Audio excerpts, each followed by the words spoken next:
malaki lang ang butas niya kaysa rito, no?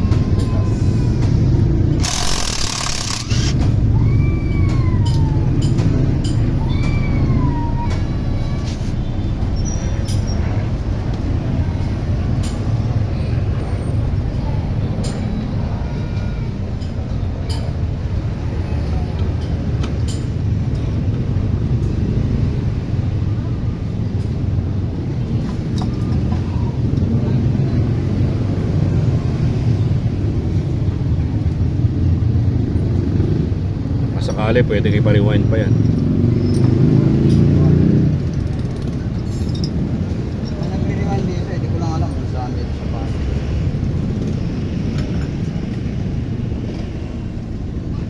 Yan ang pinaka-generator niya eh, no?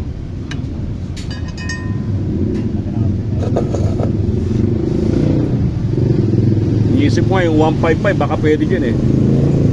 Ang tibay ng stator nun eh, no? 155? Oo. 55 na TMX? Oo. Immortal, Iba sila. immortal nga yun eh, kung tawagan, di ba? Iba sila ng Ayun. flat. Ba't di pa nila tinibayan yan?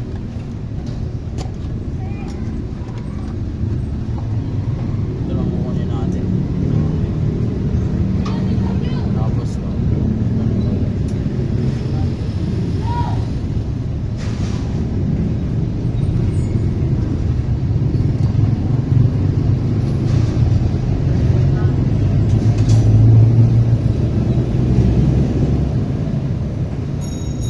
Puputulin yan. Paano duksong yan? Tape na lang. Ay, magkaiba, no? Magkaiba ng ano. Kalabas Sa- yung dudugtong kasi sa loob. Sa akin. Sa labas ng duktong. Oh, eh. Karamihan ng ginagawa nyo, ganyan na lang. Sa mga Ito lang ang recommenda namin kaysa sa bibili pa ng ano. original, ano? 3,000. Magkano magwat? Halos at halos doble. Mas doble na. 3.5 sa kanya kay SK. 3.5 mahigit. Original yun.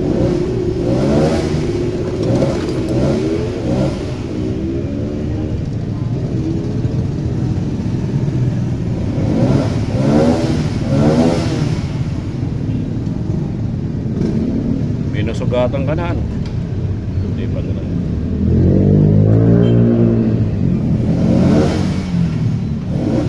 Ah, 3-phase din yung mola.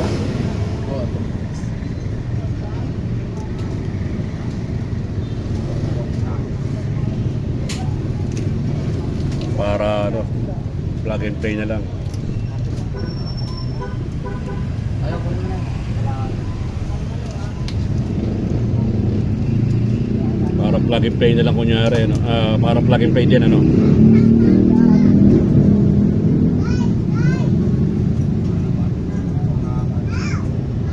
Ayun. Kailang balik na.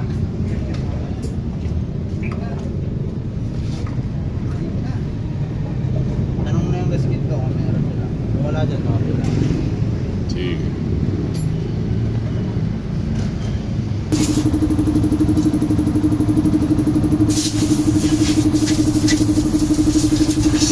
Match talaga, no? Pagka nilaki na ng butas, ano?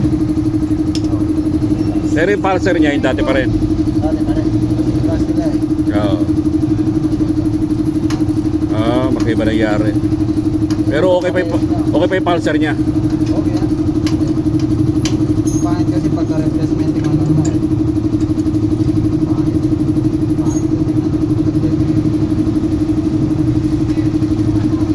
Sa mga ginawa nyo yan, wala pang bumalik. Wala pa. Oo, matiliwas yung tanso nito eh. Ano na? Matanso kasi yan. Natalo. Magnetic wire yun eh, no? Magnetic ano, tawag ron? Copper.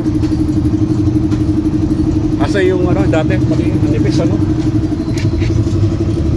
Parang ba dyan, ano? Oo, ang lalaki, no?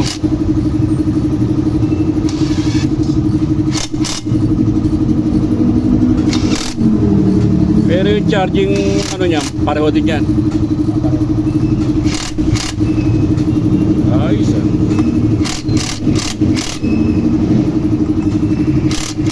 Ano ibalik yung langis ah. Hindi na.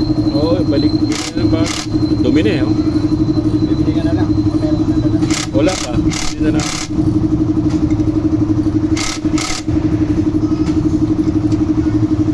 Andyan. Hindi, bibili mo na mumurahin muna. Tsaka ako na lang palitan sa katapusan.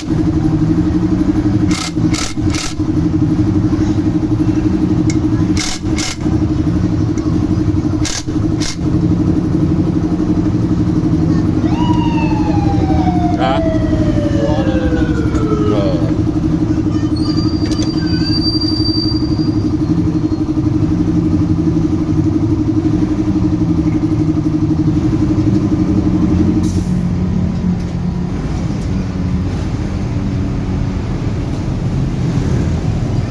Paano mo pinagdugsong? Ano na lang, tape na lang. Double tube. Ha? Double tube. Oo. Sinisigi yan. Oo, yung...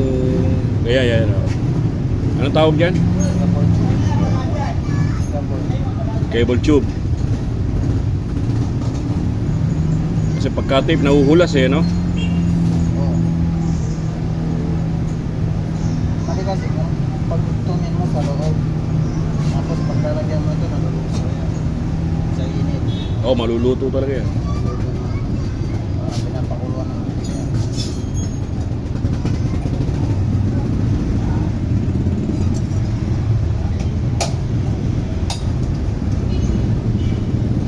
Dapat siya may cover din, di ba?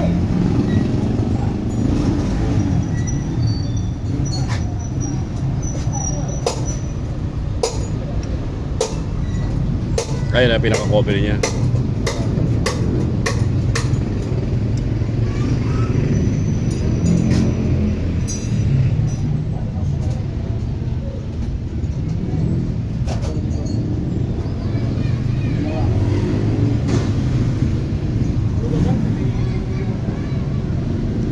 Pero pre, garantisado yan ha. Ha? Garantisado yan ha. Di ba ya? Hindi ba yan? Sabi ng ganyan. Ano yan eh, nung 2020 pa yan eh. 20, mga mag-21 na rin. Magkakatapusan na ng 2020. Maganda ito. Karamihan. Sino gumawa niya na? Pangalan, Nestor ba yun? Nestor? Oo. Oo. Si Mang Nestor dyan? Tagal na rin niya ginawa. Oo, 21, gano'n mga. Kakatapusan na ng 2020. Pangalawa na nga. Hindi, ito yung pangalawa. Oh. Yan ang weakness ng Honda talaga eh, no? Oo. Kapal yung ano, sticker na modo. Ayan. Kulay. Oo.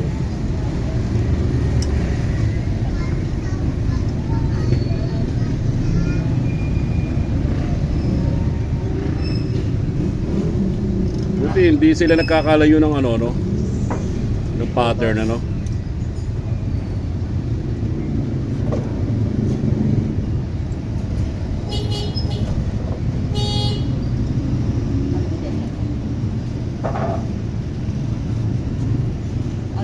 Eh, ito, itong hose na to.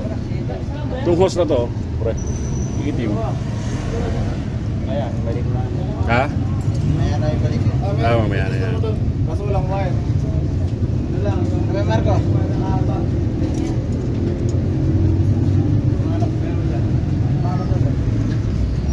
Yes, sir.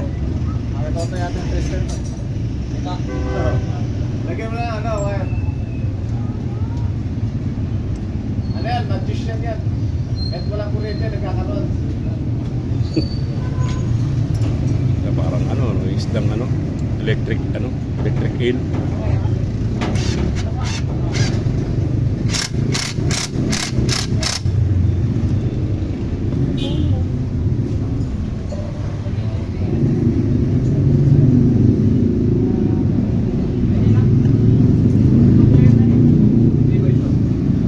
project.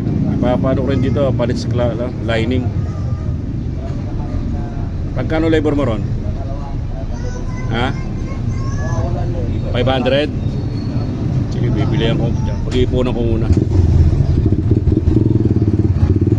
Hindi mo naman isi-single to eh, no? Hindi na, tagulat sa mga Hindi kasi masikip pang ano dito eh. Yung kasi, ano yung ilalim eh, no? Yung sa mga TMX, ano yung ilalim eh, no?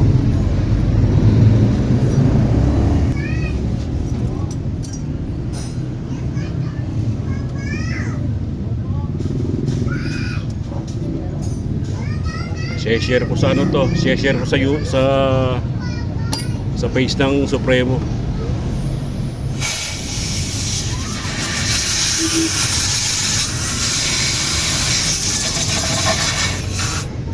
Sa YouTube.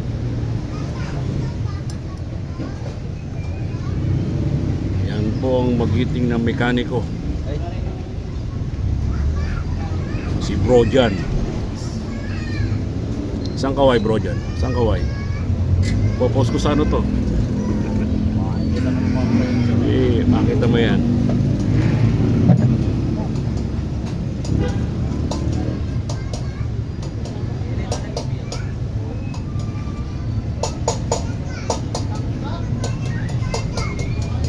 Bali, ang ginamit namin ay stator ng Suzuki Mola 150. Konting ano lang, konting notification. Pinuto lang yung cable, pero yung pa rin yung kanyang connector na ginamit. Tsaka yung pulser nung Supremo, yun pinalit ko. So yun lang ang modification niya. Hopefully, ano, pero sabi naman niya, marami na siyang ginawa na ganito. Wala pa bumabalik, meaning talagang proven na matibay.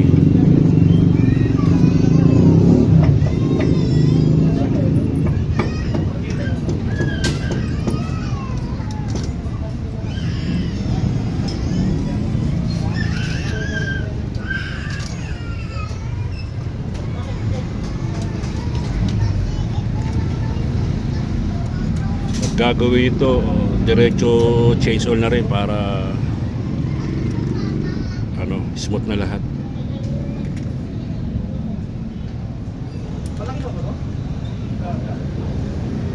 Gagastos din kayo ng mahigit 2 plus. Compare sa bibili ka original na stator Honda, nasa 3.5 ang presyo. So naka-ahorro ka rin ng ano, mahigit 1K.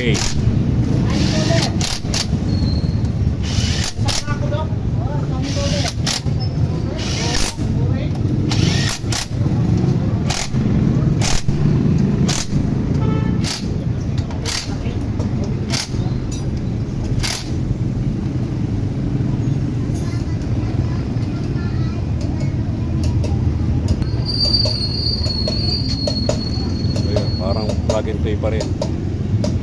Plug and play pa rin talaga. Original.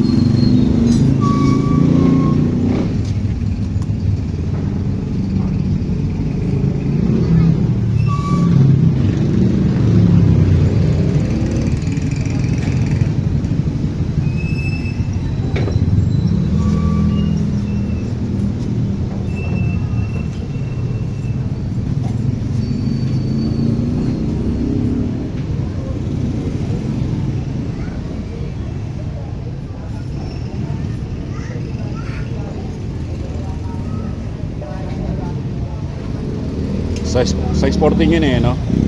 Yung drain plug niya.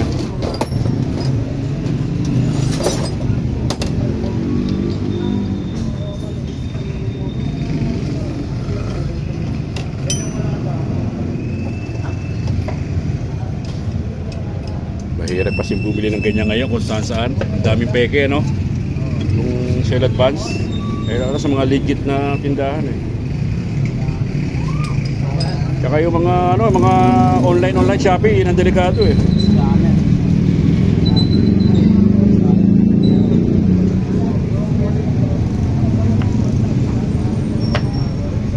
Pakibugahan mo ngayon bro. Maano na yun. Grabe yung...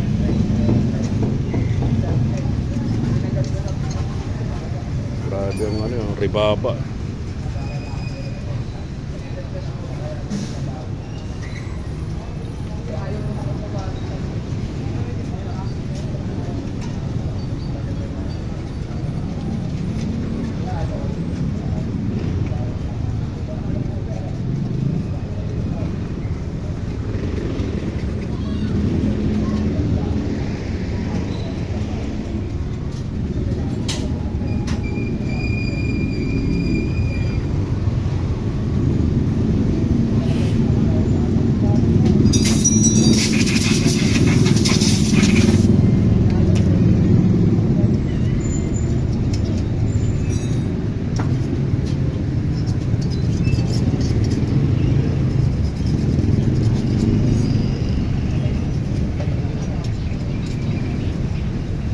Napatakbo ko nga ng 11 volts, di ba? Dinala ko rito. Ah? Sa bati. Lobat na yung bati yun, hindi mapapana. Oo. Hindi, nangyari na yan. Tumigil na ako. Naobliga ako bumili ng baterya.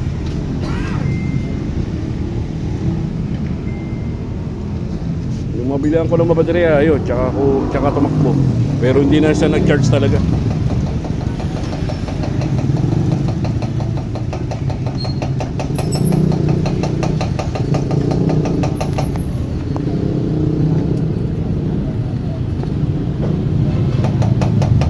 Kanino ka ba anak? Kanino ka anak?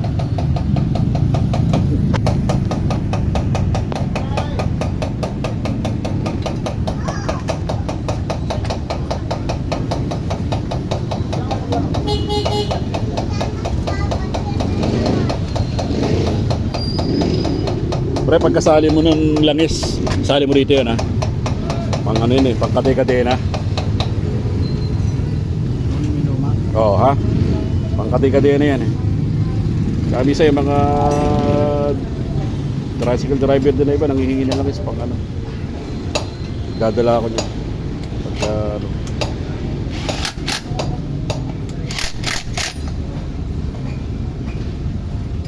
Yung mga yan, yung mga dilaw-dilaw na yun, tagas.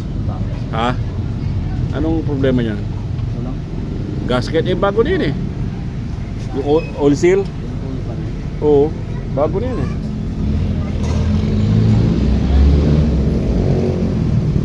Mula sa higpit.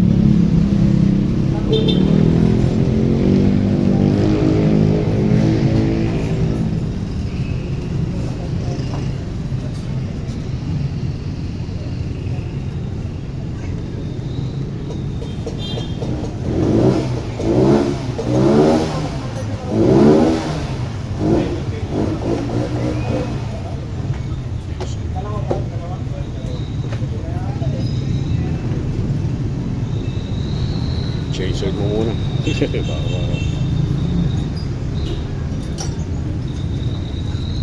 Sasalina muna natin ang langis tapos then start natin.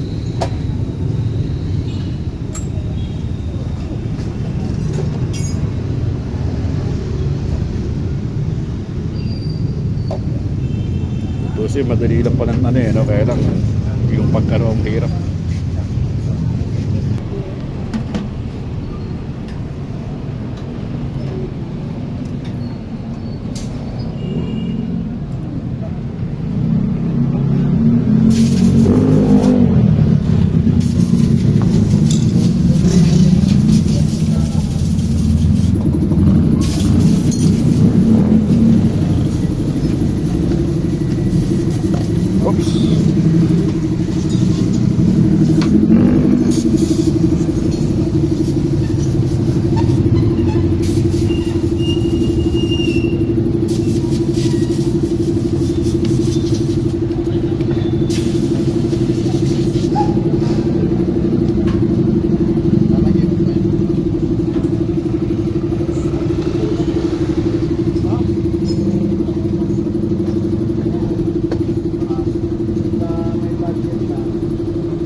ano, pang lubricant sa mga kate-kadena.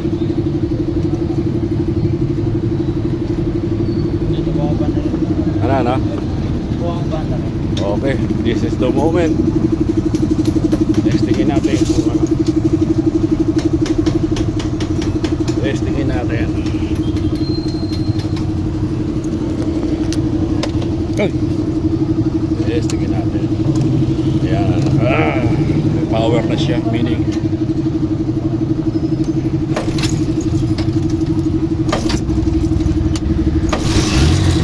yo! Start na. Tingnan natin sa voltmeter niya. Oy! Tignan nyo naman, oh. 13.7. 13. Thanks, bro, dyan. 13.7 na. Kalina 11.2 lang. Oo. So meaning kumarga yung baterya. Kahit lobat na yung battery kalina, kumarga pa siya. Ayos ah. Yung ano bro, yung pinagpalitan. Sakali baka ipa-rewind ko. Pasupot na lang lahat. Sige bro. Tignan naman mga bro ha. Kanina hindi ko lang na video pero hindi nila ko rito 11.2 something yung kanyang ano. Hindi na siya naging increase. Pero ngayon pagka re-revolusyon mo, maabot siya ng 13.7, which is very good yung ano, yung pagkaka-convert ng Mola 150 stator. Konting modification lang. Hopefully na tumagal to. Okay bro John, thank you ha. Okay, thank you.